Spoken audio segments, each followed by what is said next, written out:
Shalom kekasih-kekasih Tuhan. Hari ini kita akan kembali belajar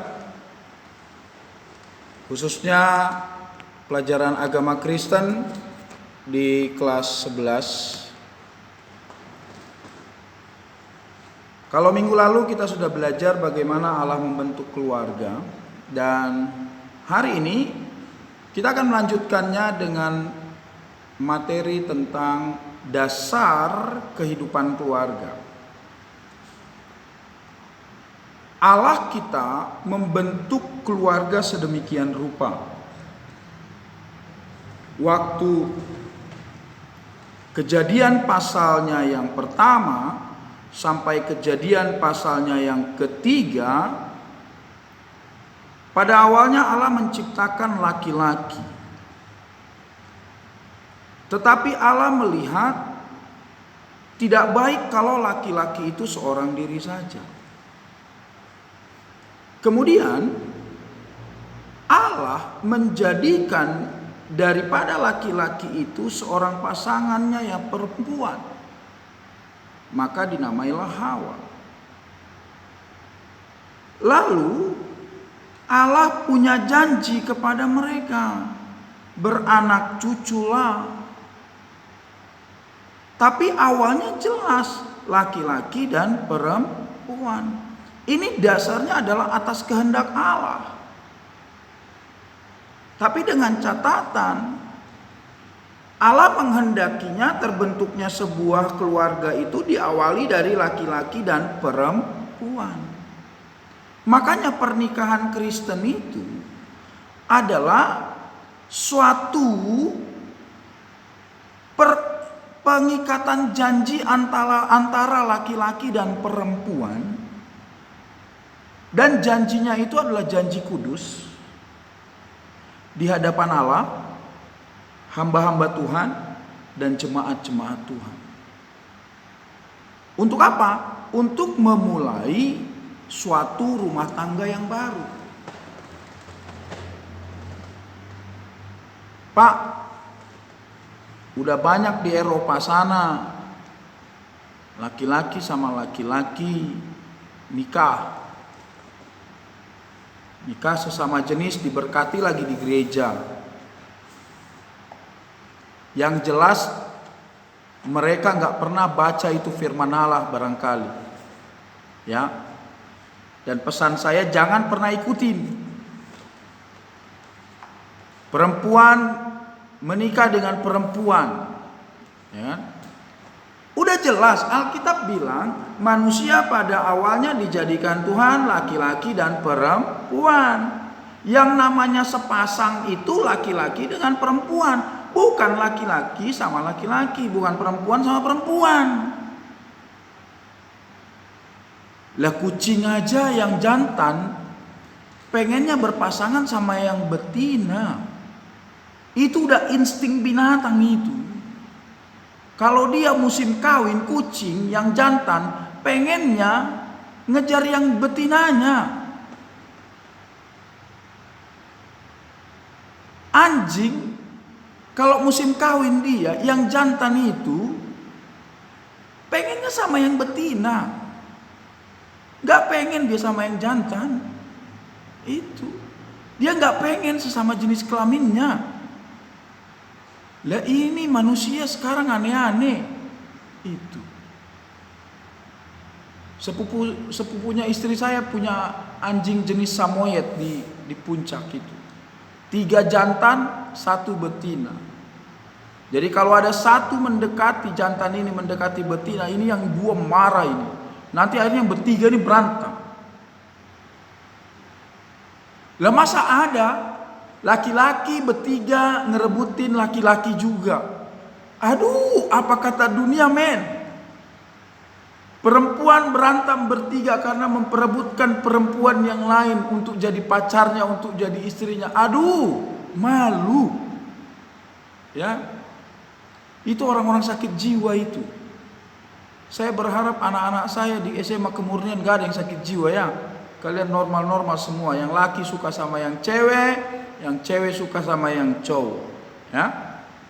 Nah, itu sebabnya Pemahamannya harus kita tahu bahwa jika awalnya dimulai dengan Allah dan membangunnya bersama-sama juga dengan Allah, maka ini harusnya untuk selamanya dan dalam keadaan apapun. Dalam keadaan apapun. Tidak boleh tidak. Mau sakit kah, mau sehat kah, mau kaya kah, mau miskin kah, mau susah kah, mau senang kah. Yang namanya keluarga harus menghadapi bersama-sama. Jangan karena orang tua lagi susah, anak gak mau susah. Tapi kadangkala sekarang ini banyak anak-anak orang tuanya lagi susah, anaknya malah bikin tambah susah. Ini gak jelas, ini anaknya gak tahu diri. Ya. Jadi kalau orang tua lagi susah, anak-anak itu ya ngertiin gitu loh. Ya. Kalau bisa malah membantu meringankan beban orang tua. Kalau enggak, ya udahlah nggak apa-apa, tapi jangan nambahin. Itu. Ya. Nah, kehidupan keluarga, khususnya keluarga Kristen, seharusnya melakukan apa yang menjadi kehendak Tuhan dan juga memenuhi tujuan Allah di tengah-tengah keluarga. Mari sama-sama kita renungkan. Saat kita ada di tengah-tengah keluarga kita, maka kita harus melakukan kehendak Allah. Kita harus melakukan apa yang Tuhan inginkan di tengah-tengah keluarga kita. Dan dari awal, dari minggu kemarin saya sudah katakan bahwa ada tujuan Allah di tengah-tengah pembentukan keluarga. Apa itu? Ingin memenuhi keluarga itu dengan rahmat dan keselamatan. Nah, tujuan Allah tentang rahmat dan keselamatan itulah yang seharusnya kita nyatakan sebagai anggota keluarga di tengah-tengah lingkungan keluarga kita. Gitu. Ya. Oleh sebab itu, keluarga harus didasari oleh dua hal. Satu, dasar keluarga itu adalah firman Tuhan. Gak pernah tahu apa yang dimaksud dengan firman Tuhan? Baca Alkitab. Semua Tuhan terangkan di sana apa yang menjadi kehendak dan tujuannya. Dua, di tengah-tengah keluarga haruslah ada yang disebut dengan kasih Kristus. Apa itu kasih Kristus? Kasih agape. Kasih di mana dia tahu memberikan pengorbanan satu kepada yang lain. Jadi saya berharap kita semua memiliki kasih Kristus, yaitu kita berani berkorban demi keluarga kita, membangun keluarga kita dengan baik. Pak, membangun keluarga itu kayak mana, Pak? Contoh misalnya orang tuamu kerja, ya minimal kau doakan pagi-pagi gitu loh. Ya, bangun tidur kau doakan orang tuamu, papi mamimu doakan. Tuhan berkati dengan kesehatan orang tuaku, dalam mereka mencari nafkah, dalam mereka bekerja. Berkati juga pekerjaannya Tuhan, gitu loh. Ya. Maka di sana ada firman Allah dan kasih Kristus di dalamnya. Saya percaya itu. Saat kalian melakukan hal itu, maka genaplah hukum kelima dari hukum Taurat. Apa itu? Hormatilah ayahmu dan ibumu, supaya lanjut umurmu di tanah yang dijanjikan Tuhan, di tanah yang diberikan Tuhan kepadamu. Firman Tuhan tergenap itu. Mari sama-sama kita renungkan baik tentang hal itu. Ya. Kiranya firman Tuhan dan kasih Kristus itu jugalah yang mengikat seluruh anggota keluarga tadi. Terlebih khusus keluarga Kristus. Kalau kita baca dalam 1 Yohanes pasalnya yang keempat, ayatnya yang ke-8 dan yang ke-9, coba kita lihat ke sana dulu. 1 Yohanes pasalnya yang keempat, ayat 8 dan yang ke-9. Di sana dikatakan begini. Barang siapa tidak mengasihi, ia tidak mengenal Allah, sebab Allah adalah kasih. Dalam hal inilah kasih Allah dinyatakan di tengah-tengah kita, yaitu bahwa Allah telah mengutus anaknya yang tunggal ke dalam dunia supaya kita hidup olehnya. Itu jelas, clear.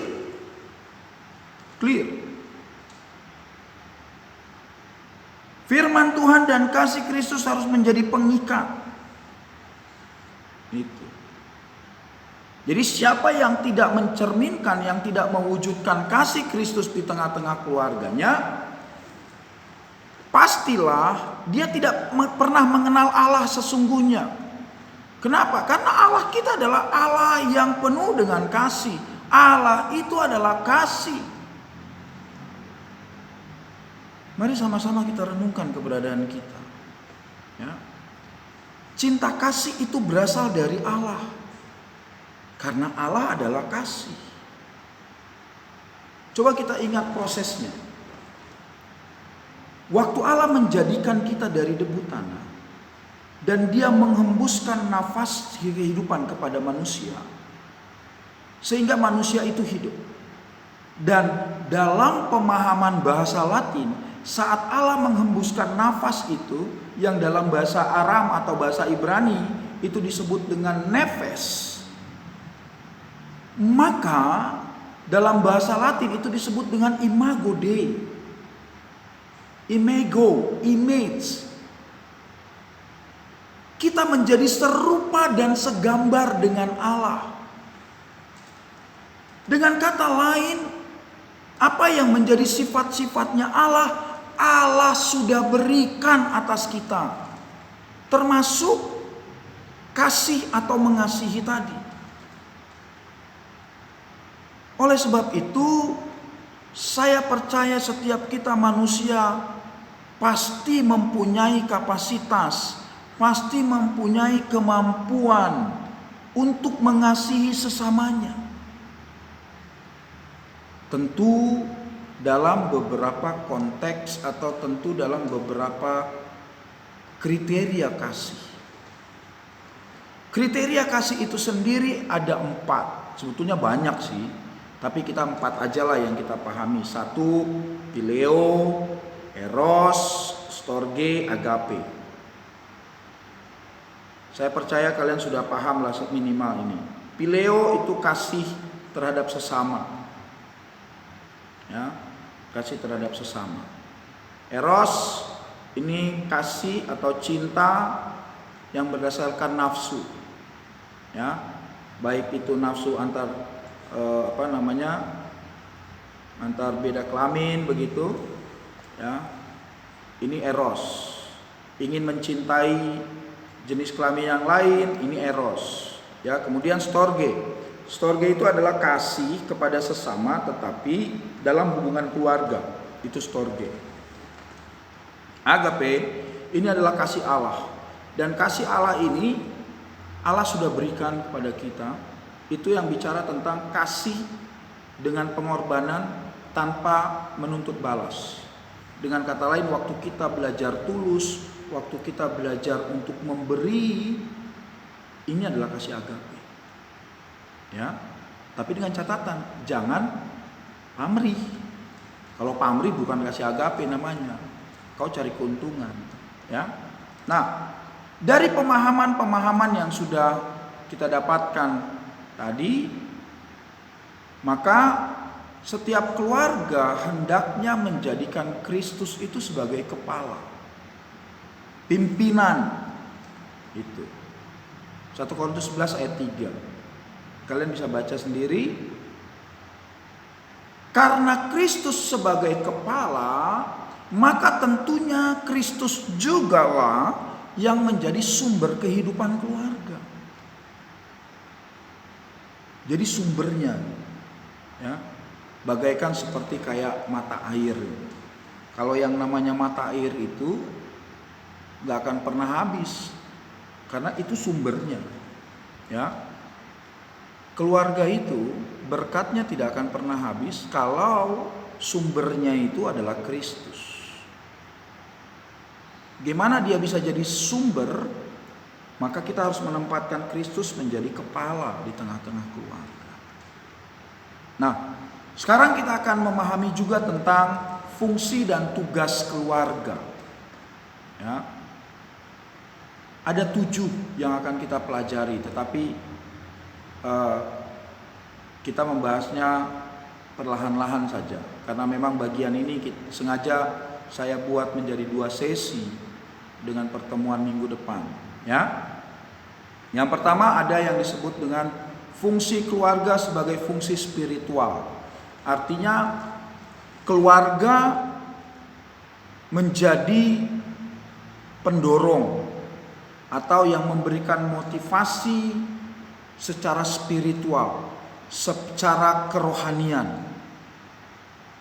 Saya berharap orang tuamu memberikan motivasi, memberikan dorongan untuk kau berdoa, untuk kau beribadah kepada Tuhan, untuk kau datang ke gereja, atau mungkin pada saat-saat ini kau ibadah online gitu. Diingatkan oleh orang tua. Ya. Fungsi keluarga harus ada, fungsi spiritual, ya. Yang kedua, fungsi afeksi. Nah, fungsi afeksi itu sendiri kita harus memahaminya dengan baik, ya. Seperti apa? Fungsi afeksi itu sendiri adalah bahwa mereka semua, setiap anggota keluarga bisa merasakan, bisa mengalami apa yang disebut dengan kenyamanan, kasih sayang, perlindungan, rasa aman. Saya percaya kalian di tengah-tengah keluargamu bisa menikmati ini. Kalian mendapatkan rasa aman, perlindungan, kasih sayang. Saya percaya benar. Karena luar biasa, orang tuamu menyekolahkan kamu di SMA Kemurnian itu bukan perkara gampang. Biayanya sangat mahal. Ya. Itu jerilah orang tuamu luar biasa. Ya. Bisa jadi saya juga nggak mampu untuk menyekolahkan anak-anak saya di SMA Kemurnian, saking mahalnya. Ya. Ini. Kemudian fungsi protektif. Apa itu fungsi protektif? Keluarga sebagai benteng pertahanan untuk melindungi, menjaga setiap anggota keluarganya. Adiknya menjaga kakaknya, kakaknya menjaga adiknya. Anak menjaga orang tua menjaga anak-anaknya. Jadi jangan salahkan orang tuamu kalau sedikit protektif terhadap kamu, apalagi kamu anak perempuan gitu. Jam 7 malam minggu mau jalan, ditanya sama papi, kemana? Rumah teman. Padahal ngibul, bohong, ya. Entah jalan kemana, ya. Ini wajar kalau orang tuamu bertanya kemana, karena itu adalah fungsi protektif dari keluarga. Ya. Papi mami nggak gaul, ini kan malam minggu. Ya jalanlah kemana, nggak harus. Ya, itu. Jadi pahami baik. Jadi jangan salahkan orang tuamu kalau mereka melindungi kamu, menjaga kamu dengan luar biasa. Bukan karena ketakutan mereka, tetapi itu karena memang fungsi mereka dalam hal menjaga kamu. Fungsi sosial yang keempat, di tengah-tengah keluarga harus terbangun komunikasi sosial satu dengan yang lain. Orang tua harus punya komunikasi sosial dengan anaknya secara baik. Papi mamimu pasti berkomunikasi dengan baik kepadamu. Ya. Kamu juga sebagai anak, ya berkomunikasi baiklah dengan orang tuamu. Jangan nyeleneh gitu. Nggak peduli. Orang tua bilang apa, nggak peduli. Ini fungsi sosial nggak jalan kalau begini. Ya. Fungsi sosial jelas nggak jalan. Itu sebabnya, ayo belajar, perhatikan baik-baik. Ya. Kemudian fungsi reproduksi itu jelas. Ya. Papi mami ketemu, janji menikah, ya kan? Nah, disinilah digenapi fungsi reproduksi. Ya. Mereka satu daging, lahirlah kamu, ya kan? Tuh. Kemudian fungsi edukasi, satu dengan yang lain, dan di tengah-tengah keluarga harus ada apa yang disebut dengan pendidikan. Itu Ulangan pasal 6. Itu jelas ayat 1 sampai ayatnya yang ke-6 kalau saya nggak salah. Itu ada fungsi edukasi, ada tugas setiap anggota keluarga. Dan di tengah-tengah keluarga harus juga ada pendidikan di sana. Terutama pendidikan tentang etika dan moral. Ya. Berapa jam saya ketemu kalian? Kalau misalnya kita ketemu offline, hanya 90 menit, gak nyampe 80 menit di sekolah. Selebihnya kalian ada di tengah-tengah keluarga.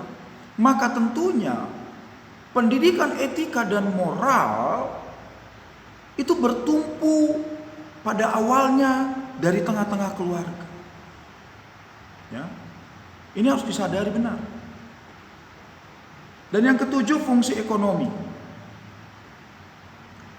Fungsi ekonomi di sini adalah bahwa setiap anggota keluarga harus mendapatkan kebutuhan pangannya, sandangnya, papannya.